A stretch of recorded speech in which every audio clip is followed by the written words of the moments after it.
Tajuk yang saya nak bincangkan pada malam ni adalah jin asyik. Ini merupakan sebahagian daripada nota saya, tips merawat diri yang bernombor 047, yang saya akan membincangkan tentang tajuk jin asyik. So apakah itu gangguan jin asyik? Selalu banyak didengar oleh perawat sebut gangguan jin asyik. Macam mana? So jin asyik adalah jin yang jatuh cinta dengan manusia. Jin asyik adalah jin yang jatuh cinta dengan manusia. So bila jin ini sudah jatuh cinta, maka jin ini akan selalu bersama dengan orang yang tersebut, si pesakit tu. Lebih-lebih lagi di waktu orang tu sedang tidur. Tak kisahlah pesakit tu tidur di waktu siang ataupun di waktu malam. So dan kebanyakan kes jin asyik tadi, dia akan tinggal bersama-sama di dalam tubuh orang yang dia cintai itu. Gangguan jin asyik ni boleh berlaku kepada orang yang bujang dan juga orang yang dah berkahwin. Dia juga boleh berlaku kepada lelaki atau perempuan. Dua-dua boleh berlaku. Cuma kebiasaannya berlaku kepada pesakit wanita. Kalau ikut pengalaman saya, gangguan jin asyik lebih banyak berlaku pada wanita berbanding dengan lelaki. Tapi gangguan jin asyik pada lelaki pun pernah juga kes. Ada juga kes yang macam tu. So hari ini kita akan membincangkan dengan lebih lanjut bab jin asyik. So sekali lagi saya ulang, jin asyik bermaksud adalah jin yang jatuh cinta dengan manusia. So tak kisahlah dia jatuh cinta yang macam mana. So kita akan lanjutkan lagi perbahasan kita. Ini pula adalah ciri-ciri seseorang itu diganggu jin asyik. Tanda-tanda orang tu terkena gangguan jin asyik. Yang pertamanya, pesakit tadi hilang nafsu pada pasangan secara tiba-tiba. Kalau kata suami isteri, tiba-tiba dia dah hilang rasa nafsu ataupun kasih sayang dia terhadap suami dia. Suami juga hilang kasih sayang terhadap isteri dia. Kalau yang baru nak bertunang, tiba-tiba rasa benci kepada tunang. Pada yang masih baru berkawan, berkapul, baru je rasa berhajat nak kahwin, baru je berhajat nak langsungkan pertunangan, terus bertukar daripada rasa rindu dan sayang kepada benci. So kebanyakan gangguan jin asyik ni, dia akan menyukarkan masalah jodoh. Dia akan menyukarkan untuk mendapat jodoh. Kalaulah ada jodoh pun, hubungannya akan selalu terganggu. So biasanya gangguan jin asyik ni, sebab gangguan jin asyik tadi seperti yang saya cakap, dia sayang kepada seseorang tu, tiba-tiba seseorang pesakit tu dia nak kahwin, mestilah dia akan cuba halang, sebab dia memang tak nak bagi pesakit tu kahwin dengan orang lain melainkan dengan diri dia.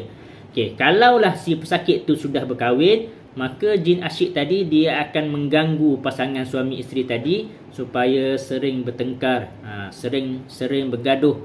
Hal-hal kecil dia akan buat bagi jadi bergaduh. Kalau yang dia masih gagal nak bagi bergaduh suami isteri, dia pula akan ganggu supaya tak dapat anak. So kalau yang dah kahwin, gangguan jin asyik juga akan boleh mengganggu untuk menyukarkan untuk dapat anak. Dan satu lagi yang paling selalu, gangguan jin asyik adalah kesan-kesan lebam secara tiba-tiba. So banyak pesakit yang tiba-tiba ada lebam di bahagian peha, dan biasanya lebam-lebam tu juga di tempat-tempat yang sensitif, di bahagian peha, di bahagian dada, di bahagian leher. Tempat-tempat yang saya boleh katakan kalau dari segi pasangan suami isteri memang memberikan satu kenikmatan di kawasan tu. So gangguan jin asyik juga biasanya dia akan sedut di kawasan tu. Dia akan kiss di tempat tu. So yang meninggalkan kesan-kesan lebay ataupun lebam secara tiba-tiba. Jin asyik juga, pesakit yang terkena gangguan jin asyik juga selalu kena tindih. Ataupun yang lebih mengerikan, dia pesakit tu terasa ditiduri, dia terasa dirogol semasa tidur.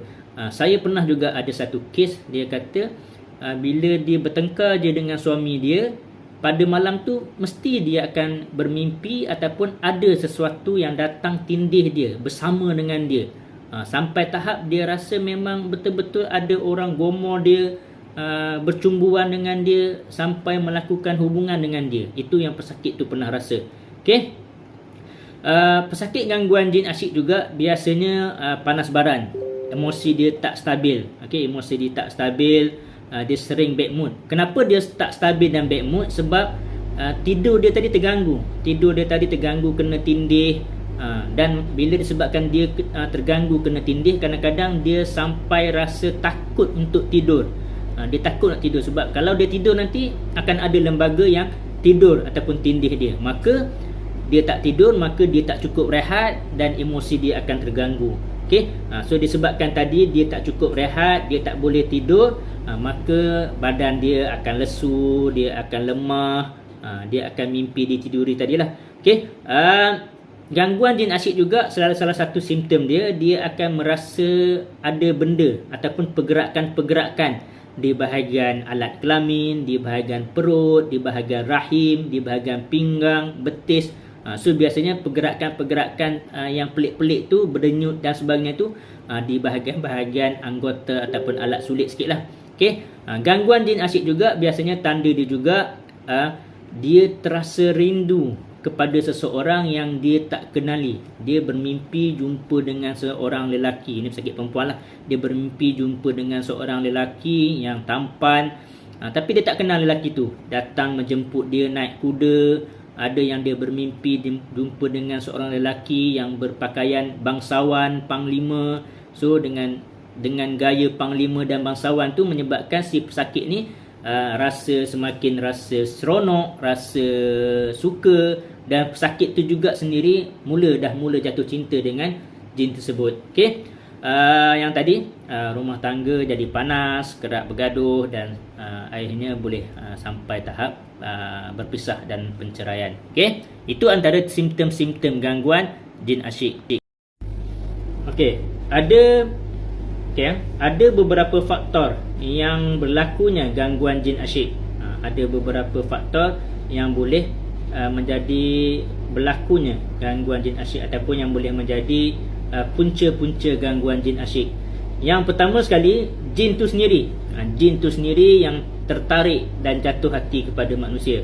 Ini bermaksud jin yang liar, berkeliaran di luar, di dalam hutan, di laut. Dia tiba-tiba boleh jatuh cinta kepada manusia. Sama macam manusia juga. Kita pun ada je pernah berlaku, kita pergi jalan dekat shopping mall, tiba-tiba kita jatuh cinta dengan seseorang, kita tertarik kepada seseorang. Jatuh cinta pandang pertama. Cuma kalau di kalangan manusia, kalau jatuh cinta pandangan pertama ni biasanya hanya sekejap itu sahaja. Jarang ianya berlanjutan sampai tahap memudaratkan. Tapi jatuh cinta pandang pertama akibat gangguan jin ni sangat besar impak dia. Jin tadi akan cuba sesungguh-sungguh untuk mendapatkan orang yang dia jatuh cinta tadi. So maksudnya itu adalah punca yang pertama. Jin tu sendiri yang jatuh cinta dan tertarik kepada manusia. Yang keduanya, jin asyik juga boleh jadi daripada ain dan juga hasad, dengki sesama manusia, menyebabkan jin tadi mengambil kesempatan dengan menetap di dalam tubuh badan manusia. Lama kelamaan jin tadi menjadi suka kepada orang yang dia tumpang tadi. Asalnya daripada ain dan hasad. Jin tadi mengambil peluang dan ruang untuk masuk ke dalam tubuh badan pesakit. Bila dia duduk lama, dia pula jatuh hati dan jatuh cinta kepada orang yang dia tumpang tadi. Faktor yang ketiga juga boleh berlaku melalui sihir, di mana jin tersebut asalnya bertugas sebagai jin sihir. Sebab pada asalnya Tok Bomo menghantar jin tersebut kepada pesakit untuk tujuan sihir. Tapi daripada sihir tu, jin yang tadi daripada sihir nak menyihirkan pesakit, lama-lama bertukar emosi dia daripada nak buat sihir menjadi sayang, menjadi kekasih. Ini juga pernah berlaku. Asalnya dia adalah daripada jin sihir. Sihir nak buat bagi dia sakit, sihir nak buat bagi dia mati dan sebagainya. Tapi mungkin disebabkan pesakit tadi rasa selalu buat rawatan, sering bertaubat, istiqamah, dengan amalan-amalan, dan pesakit tu juga mungkin dia tak pernah rasa nak membalas perbuatan sihir itu, maka jin tadi dia rasa tersentuh hati, dia rasa kasihan, dan mula dia rasa kasih kepada pesakit tadi, dan dia dah mula jatuh cinta. Okey. Jin sihir, jin asyik ni juga boleh juga berpunca daripada jin saka ataupun jin nasab, jin keturunan, jin leluhur. Ini yang paling banyak berlaku daripada jin saka lah. Okay, jin asyik ni daripada jin saka, di mana jin ni dah memang ada daripada zaman tok nenek kita, daripada moyang kita turun kepada atuk, turun kepada ayah kita, turun kepada kita, turun kepada anak kita, turun kepada cucu kita. So bila disebabkan dia dah duduk lama dalam keturunan, susul galur keturunan kita, maka dia ada rasa kasih dan sayang yang begitu mendalam.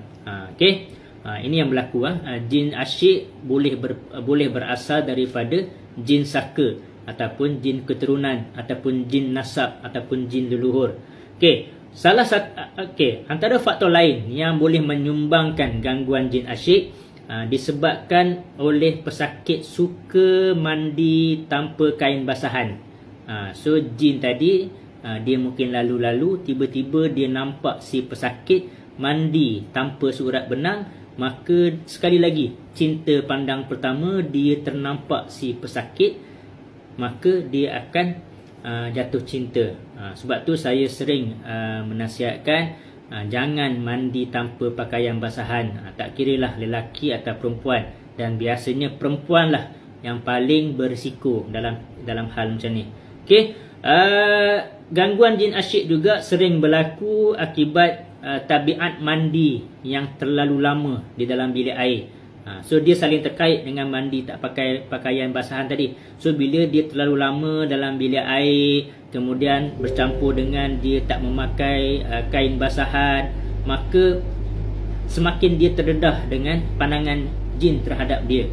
Maka jin tadi bila dia dah nampak tubuh badan si pesakit tu yang mungkin cantik dan sebagainya, maka akan mengundang perasaan jatuh cinta.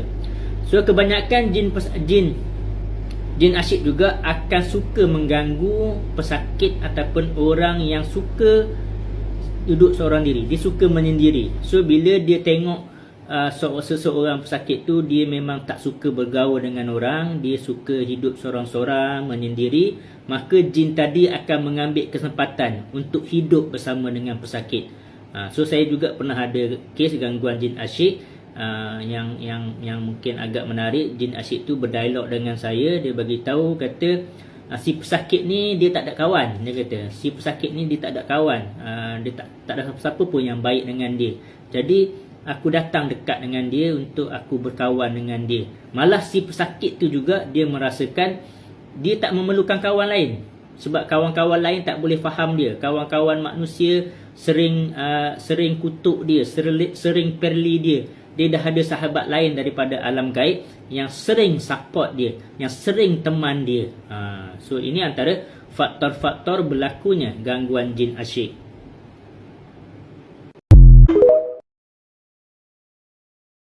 Okey, ini adalah part yang paling penting, rawatan. Okey, bagaimana rawatan jin asyik? Bagaimana cara kita nak merawat gangguan jin asyik? Okey. So yang pertama sekali, kaedah yang paling utama adalah rawatan ruqyah. Okey, saya ulang, rawatan jin asyik yang paling utama adalah berjumpa dengan perawat dan buat rawatan ruqyah. Tolong kenal pasti perawat yang betul-betul berpengalaman, sebab gangguan jin asyik ni dia licik sikit. Dia penuh dengan tipu daya. Okey. So yang seterusnya kena jaga amalan benteng diri. Yang ketiganya, so pesakit gangguan jin asyik, saya menasihatkan sentiasa berwangi-wangian dengan minyak kasturi, terutama time tidur. Ini adalah dua contoh minyak kasturi. Saya ada dua jenis minyak kasturi hitam ini, ataupun ini minyak kasturi kijang, ataupun mana-mana minyak wangi kasturi lain juga tak ada masalah. Cuma yang saya jual kasturi kijang dan kasturi hitam. Minyak kasturi ini kena selalu pakai time nak tidur, berwangi-wangian sebelum tidur. So minyak wangi kasturi tadi dicalit di hujung-hujung jari tangan ada 10 dicalit, di jari kaki, di hujung jari kaki ada 10. Bukan nak lecek bagi banyak sangat minyak wangi, cuma nak bagi ada wangi-wangi di hujung jari. Okey, tadi tangan ada 10, kaki ada 10, sapu minyak wangi di cuping telinga 2, di bahagian mata sikit, di hidung sikit, di mulut sikit sapu minyak wangi. Bukan, jangan terlalu banyak sangat, bagi ada syarat-syarat wangi sahaja. Di puting payudara, di pusat dan juga di khubul dan dubur. Sapu sikit-sikit. Lepas tu barulah nak berwangi-wangian terus di bahagian nadi, di bahagian leher. Tak ada masalah. Okey, kena berwangi-wangian. Dan juga saya sering menasihatkan si pesakit untuk kalau mandi tu kena pakai kain basahan. Sama ada pakai kain tuala ataupun seluar pendek kalau yang lelaki. Jangan mandi macam tu sahaja. Okey. Saya juga sering menasihatkan pesakit yang gangguan jin asyik ni kena bergaul dengan orang, kena berkawan dengan orang, kena berjumpa dengan orang. Jangan hidup seorang-seorang, jangan duduk dalam bilik berkurung sahaja. Satu lagi, antara ayat Al-Quran yang boleh diamalkan untuk masalah gangguan jin asyik, boleh amalkan surah Ar-Rum ayat 21.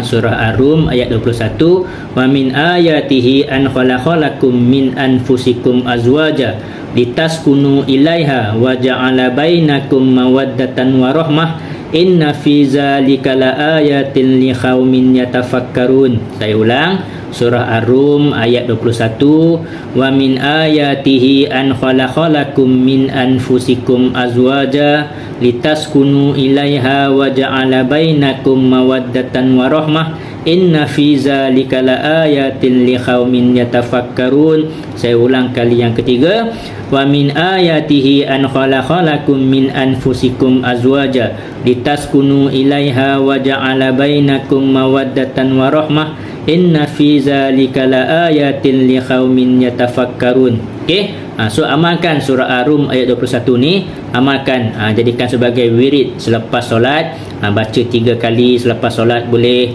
nak baca 5 kali selepas solat boleh, ataupun 7 kali ataupun 11 kali selepas solat 5 waktu. Okey, okey. Ini antara.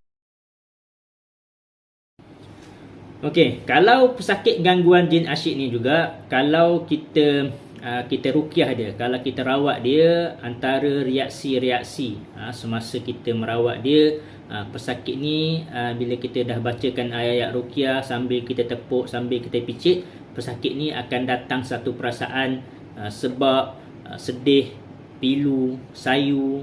Yalah, orang yang dah jatuh cinta dengan kita nak pisahkan dia. Kalaulah tuan-tuan pernah bercinta, tiba-tiba hubungan pencintaan tu dihalang dan hendak dipisahkan, dia akan ada rasa sebab, pilu, sayu, dan kebanyakannya juga pesakit tadi akan mula menangis, menitiskan air mata disebabkan rasa sedih, menitiskan air mata disebabkan rasa sedih.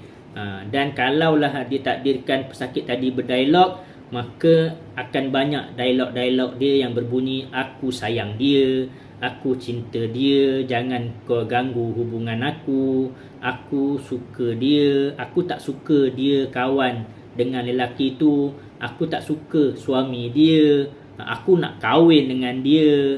Ada yang dia kata dia nak kahwin, tapi saya juga pernah ada satu kes, dia mengaku dia dah pun kahwin dengan perempuan tu di alam lain. Dan perempuan tu juga, pesakit tu juga, dia memang pernah bermimpi, pernah dibawa ke alam jin dan berkahwin di sana. So itu antara dialog-dialog yang biasa berlaku jika gangguan tu adalah gangguan jin asyik. Aku sayang dia, aku cinta dia, jangan pisahkan aku dah lama duduk dengan dia, aku nak jaga dia. Dan dialog-dialog aku nak jaga dia, ini adalah salah satu umpan dia, umpan syaitan tadi, talbis iblis tadi. Dia cuba untuk memujuk hati kita supaya jangan lepaskan dia. Aku nak jaga dia je, aku bukan nak buat apa-apa. Dia ni dah ramai sangat orang dengki dia, dah ramai orang hantar sihir dia macam-macam, nak bagi dia sakit, nak bagi dia lumpuh dan sebagainya. Aku nak jaga dia je. Ini antara dialog-dialog pancing orang kata. Dia memancing kita untuk terima dia, untuk biarkan dia. Sebenarnya hakikat sebenarnya dia masuk ke dalam tubuh badan manusia adalah haram.